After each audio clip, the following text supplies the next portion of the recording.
नमस्कार सबैलाई।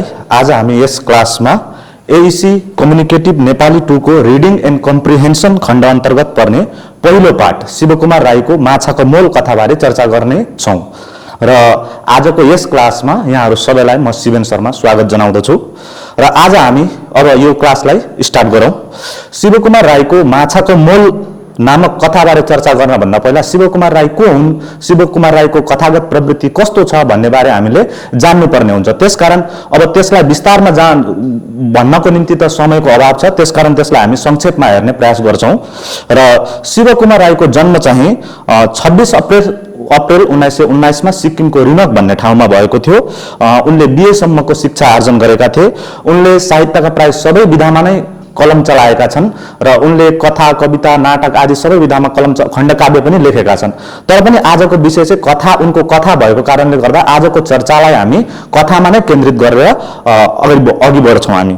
र उनको 5 वटा कथा संग्रहहरू रहेका छन्। 1951 मा प्रकाशित फ्रन्टियर भन्ने कथा संग्रह, ईस्वी सम्मत 1956 मा प्रकाशित यात्री भन्ने कथा संग्रह, अनि 1976 मा प्रकाशित खरे भन्ने कथा संग्रह, जसका निम्ति उनले साहित्य अकादमी पुरस्कार पनि पाएका थिए। र 1987 मा प्रकाशित उनको बडा डिनर भन्ने कथा संग्रह छ। र अर्को 5औं कथा संग्रह छ 1994 मा प्रकाशित शिवकुमार राईका 7 कथा भन्ने कथा संग्रह। उनका यी जम्मा 5 वटा कथा संग्रहमा जम्मा 42 वटा कथाहरू रहेका छन्। र यी 42 वटा कथाहरूको अध्ययन गर्दा मूलमूल उनका कथाहरूमा पाइने के प्रवृत्तिहरू रहेका छन्, कस्ता विशेषताहरू रहेका छन् भन्ने कुरालाई पनि हामीले संक्षेपमा हेर्नुपर्ने हुन्छ। र ती कुरालाई पनि हामी संक्षेपमा यहाँ उल्लेख गर्छौं। समयको अभाव छ, त्यसकारण यसलाई हामी संक्षेपमा चर्चामा त उल्लेख मात्रै गर्छौं। उनका कथाहरू पढ्दै गर्दा उनका कथामा सामाजिक यथार्थवादी प्रवृत्ति हामी देख्छौं। समाजको यथार्थ घटनाहरूलाई उनले अंकन गरेको पाइन्छ। उन स्वच्छन्दवादी प्रवृत्तिलाई पनि अवलम्बन गरेर उनले आफ्नो कथाहरू प्रस्तुत गरेको पाइन्छ। उनका कथामा सामाजिक जीवनमा जिउने क्रममा अनुभूत भएका अनुभूतिहरूलाई निम्न वर्गको सुख दुःखसँग जोडेर चाहिँ उनले आफ्नो कथाहरू प्रस्तुत गरेको पाइन्छ।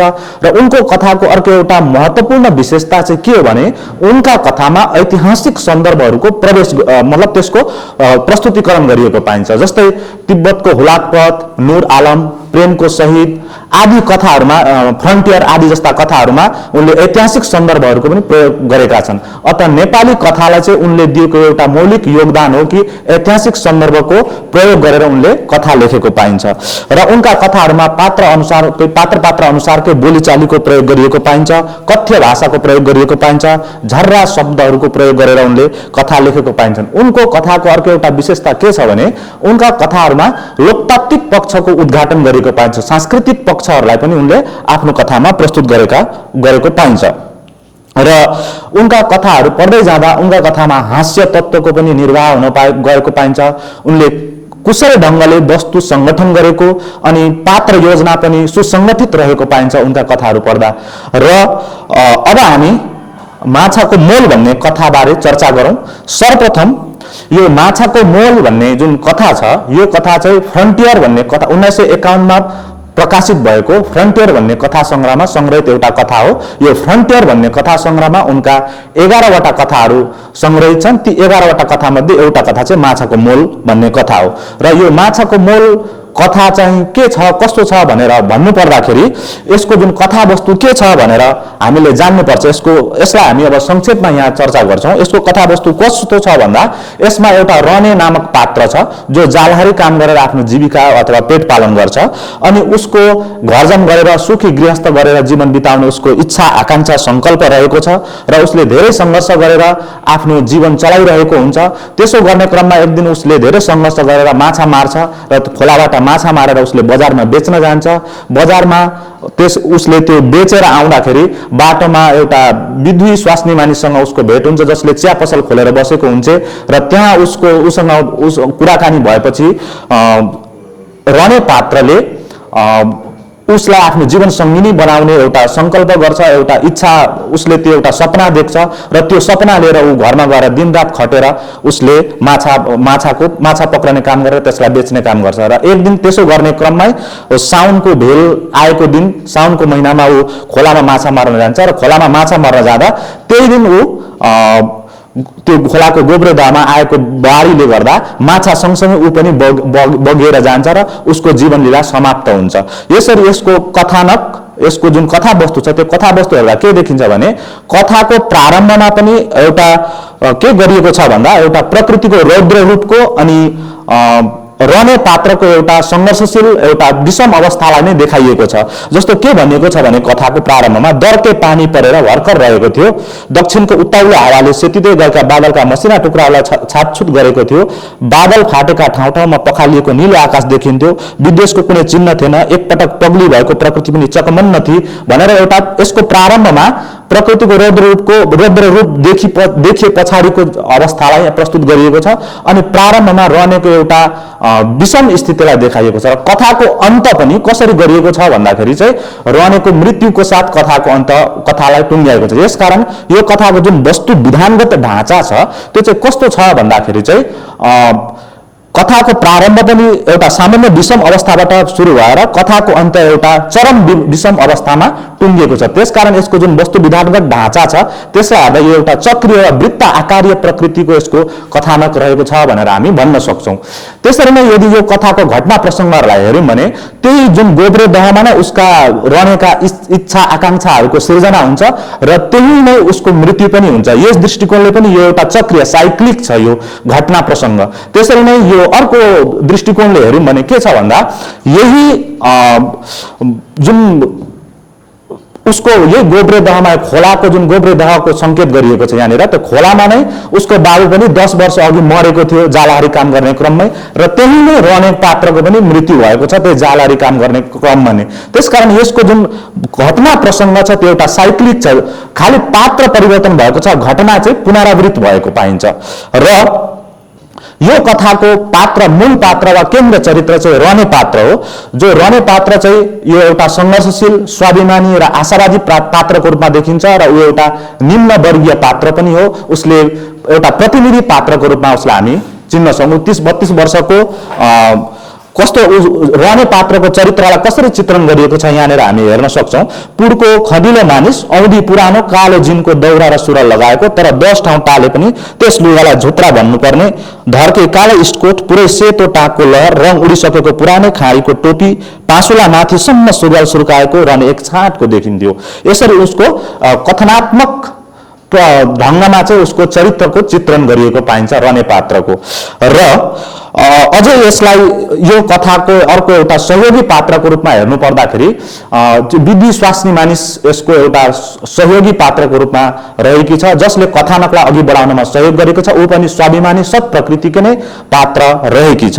र यसको अब हामी दृष्टिबिन्दुको बारेमा चर्चा गर्छौँ। यो कथाको दृष्टिबिन्दु भनेको न्यारेटरले अथवा कथावाचकले उभिएर कथा भन्ने ठाउँलाई नै पोइन्ट अफ भ्यू भनेको नै दृष्टिबिन्दु भनेको।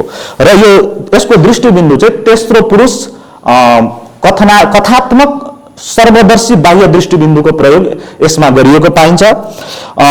यस कथामा सामाजिक यथार्थलाई प्रस्तुत गरिएको छ अनि स्वच्छन्दवादी प्रवृत्ति अन्तर्गत पर्ने कतिपय तत्त्व जस्तो प्रकृतिको चित्रण, प्रेम सम्बन्ध, विषादमय निराशाजनक स्थितिहरू, विषादमय घटनाहरूलाई अनि भावुक विद्रोहलाई पनि यस कथामा प्रस्तुत गरिएको हामी पाउँछौँ।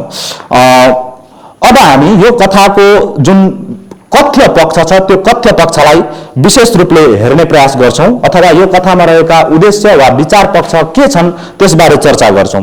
यो कथामा वास्तवमा भन्ने हो भने माछाको मोल भन्ने जुन शीर्षक राखेको छ यो शीर्षकद्वारा चाहिँ मान्छेको जुन जीवनको मूल्यहीनता, रहनेलाई माछाको मोल थाहा छ तर उसलाई जीवनको मोल थाहा छैन। उसले चाहिँ के गर्छ भन्दा आफ्नो माछाको कति मोल हुनुपर्ने भन्ने कुरामा ऊ सचेत छ तर आफ्नो जीवनको मूल्यप्रति ऊ सचेत छैन।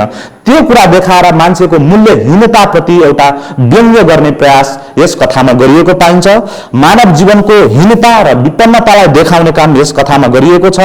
रहनेको मृत्यु र विनाश नै वास्तवमा माछाको मोलको समतुल्य यस कथामा देखाइएको छ।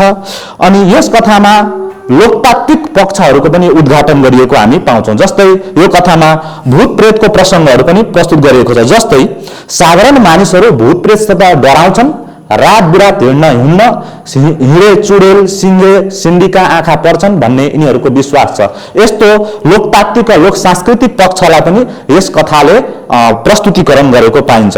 यसका साथसाथै यस कथामा हास्य तत्त्वको पनि निर्वाह गरेको पाइन्छ। कसरी भन्दा कथामा रहने पात्रको चरित्र चित्रण गर्ने क्रममा रहने चाहिँ एउटा जिउँदो भूत सरह देखिन्थ्यो, अनि रहनेले एउटा काल्पनिक एउटा छोराको कल्पना गरेको जसलाई गोरे नाम दिएको छ। त्यो गोरे पात्रले ऊ माछा मारेको ठाउँमा बाबा म माछा माल्छु नि भनेर त्यो उसको कथनलाई एउटा बाल सुलभ गुणलाई चाहिँ कथनलाई चाहिँ यसमा प्रस्तुत गरेको छ। यसले एउटा हास्य तत्त्वको पनि निर्वाह हुन गएको छ यो कथामा। यो कथामा पढ्दै जाँदाखेरि के देखिन्छ भन्दाखेरि पात्र एउटा जुन क्रिया व्यापार छ, जुन घटना प्रस्तुति छ, त्यसमा क्रिया व्यापारमा एउटा कौतूहल तत्त्वको निर्वाह हुन गएको पाइन्छ। पाठकले यो कथा पढ्दै जाँदा अब के हुन्छ भनेर पाठकको ध्यान कथाबाट हट्दैन। त्यसकारण यो यसमा एउटा कौतूहल तत्त्वको पनि निर्वाह गरिएको छ, जसले चाहिँ यो पाठकको ध्यानलाई आकृष्ट गर्नमा कथामा सहयोग पुर्याएको पाइन्छ। यसरी नै यो कथामा अर्को कुरा के पनि ध्वनित भएको छ भन्दाखेरि मूल्य भन्ने कुरा सापेक्षिक हुन्छ। किनभने त्यही माछा मारेको माछा रहनेले लाँदाखेरि 8 आना सेर छ, त्यही माछा त्यो चिया पसलनीको दोकानमा 2 आना गोटा छ, त्यही माछा नै पछाडि होटलमा जाँदा 8 आना गोटा हुन्छ भनेर भन्यो। त अर्थात् मूल्य भन्ने कुरा रिलेटिभ छ, यो एउटा सापेक्षिक कुरा हो, भेल्यु भन्ने कुरा भनेर पनि यस कथामा व्यञ्जित छ, यो कुरा पनि ध्वनित छ।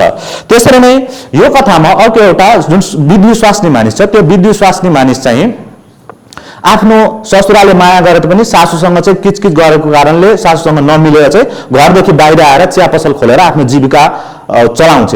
यो घटना प्रसङ्गद्वारा के ध्वनित छ, के कुरा व्यञ्जित भएको छ भन्दाखेरि वास्तवमा जुन पारिवारिक घटना विघटनमा पारिवारिक जुन विघटन छ, परिवारको जुन विच्छेदीकरण छ, एक्लो बस्ने जुन एउटा रीति छ, त्यसको पछाडि चाहिँ सासू बुहारीको बीचको एउटा नराम्रो सम्बन्धले पनि एउटा कार्य गरेको हुन्छ भन्ने कुरा पनि यो कथामा ध्वनित भएको छ। त्यो कुरा व्यञ्जनाका स्तरमा गएर हामी त्यो कुरा प्राप्त गर्न सक्छौँ। यसरी नै यस कथामा प्रकृति आफ्नो नियममा सञ्चालित हुन्छ। व्यक्तिले यदि प्रकृतिसँग तालमेल मिलाएर तादात्म्य स्थापन गरेर हिँड्यो भने मात्र व्यक्तिले आफ्नो जीवनलाई सार्थक बनाउन सक्छ, उसको जीवन सफल हुन्छ र व्यवस्थित बन्न सक्छ। यदि प्रकृतिको विपरीत व्यक्ति हिँड्यो भने चाहिँ व्यक्तिको जीवन असफल हुन्छ र अस्तव्यस्त हुन्छ भन्ने विचार पनि उनले आफ्नो कथाद्वारा प्रस्तुत गरेको पाइन्छ। यी यस्ता विचारहरू चाहिँ यो कथामा सम्भावित अर्थका रूपमा हामी हेर्न सक्छौँ। समालोचक मिखाइल बाख्तिनले के भनेका छन् भने कथामा वा आख्यान शास्त्री मिखाइल बाख्तिनले भनेका छन् कि कथामा अर्थ होइन, अर्थको विपुल सामर्थ्यको साम्वेदता महत्त्वपूर्ण हुन्छ। त्यसकारण यस कथालाई यो जुन यहाँ चर्चा गरियो, यी चर्चा जुन कथाको विचार पक्षबारे चर्चा गर्यो, यी विचार पक्षहरू ती सम्भावित अर्थहरूको रूपमा हामीले हेर्न सक्छौँ। यसभन्दा अरू अर्थहरू पनि तपाईँहरूले हेर्न सक्नुहुनेछ, नयाँ नयाँ अर्थहरूको अन्वेषण तपाईँहरूले गर्न सक्नुहुनेछ। र अब अलिकति हामी यो कथाको शिल्पशैलीबारे चर्चा गरौँ। यो कथामा विशेष गरेर यो 4 खण्डमा विभाजित छ। यो कथा प्राय 5 पृष्ठको अवकाश यो कथाले ओगटेको छ, अनि यो कथामा ठाउँ ठाउँमा पूर्वावलोकन पद्धति अथवा फ्ल्यासब्याक पद्धतिको पनि प्रयोग गरिएको छ। साथसाथै ठाउँ ठाउँमा पछि हुने घटनालाई पहिले नै सङ्केत गरिएको छ। प्रकृति यहाँ जुन चित्रण गरिएको छ, त्यो प्रकृति चित्रण चाहिँ वास्तवमा पछि हुने घटनाको सङ्केतकको रूपमा यस कथामा प्रयुक्त छ। त्यस कारणले गर्दाखेरि यस कथामा पूर्वावलोकन पद्धति र पूर्वाभास पद्धति वा फोरसेडोइङको पनि प्रयोग यस कथामा गरिएको पाइन्छ। अनि कथामा स्थान, समय र कालको अनुमितित्रयको पालना पनि गरिएको पाइन्छ। यस कथाको यदि परिवेश कस्तो छ भनेर भन्ने, यो ग्रामीण परिवेशमा लेखिएको कथा हो, पहाडी जनजीवनमा आधारित कथा छ यो। र यो कथामा क्रिया व्यापारमा कौतूहल तत्त्वको निर्वाह पनि गरिएको पाइन्छ। अब हामी यसको अलिकति भाषा शैलीबारे चर्चा गरौँ। यो कथामा उखान तुक्काको पनि प्रयोग गरिएको पाइन्छ। सरल सहज भाषा शैलीको प्रयोग गरिएको छ। जस्तै उखान तुक्काको कुरा गर्ने हो, नमरी बाँचे कालेले साँचे फेरि भेटोला भने जस्तो उखानहरू, अनुकरणात्मक शब्दहरू जस्तै झिलिक्क, चकमन्ना, तलाक पिलिक, सुइसुती, हर हर जस्ता शब्दहरू, द्वितीय शब्दहरू, दोहोरिने शब्दहरू, हुन हुन, हर हर, कुर कुर, टाकुरा टाकुरा जस्ता शब्दहरू पनि यसमा प्रयोग गरेर यसको भाषालाई रोचक बनाउने प्रयास गरिएको छ। यसरी नै यस कथामा प्रतीकहरूको पनि प्रयोग गरेको छ। प्रतीक यो गोब्रेदह भन्ने जुन शब्द छ, जुन पदावली छ, त्यो पदावली चाहिँ यसमा एउटा प्रतीकको रूपमा छ। त्यो चाहिँ एउटा मृत्यु र अनिष्टको प्रतीकको रूपमा प्रयोग गरिएको छ। त्यसैले नै कथामा धेरै ठाउँ बिम्बहरू पनि प्रयोग गरिएको पाइन्छ। यसमा लोक प्रचलित कथ्य शब्द जस्तै घरुवा, दोभान, पोई, छाप्रो, झुट्टा, सेल, गोब्रे जस्ता लोक प्रचलित कथ्य शब्दहरू पनि प्रयोग गरेको पाइन्छ। त्यसरी नै वाग्धाराको प्रयोग गर्ने क्रममा यो वाग्धाराहरू पनि यस कथामा प्रयोग गरिएको पाइन्छ। जस्तै आशाले गहिरो जरा हाल्नु, आशा मर्नु जस्ता वाग्धाराहरूको प्रयोग पनि गरिएको पाइन्छ, जसले यस कथाको भाषालाई एउटा रोचक बनाउन सहयोग गरेको छ।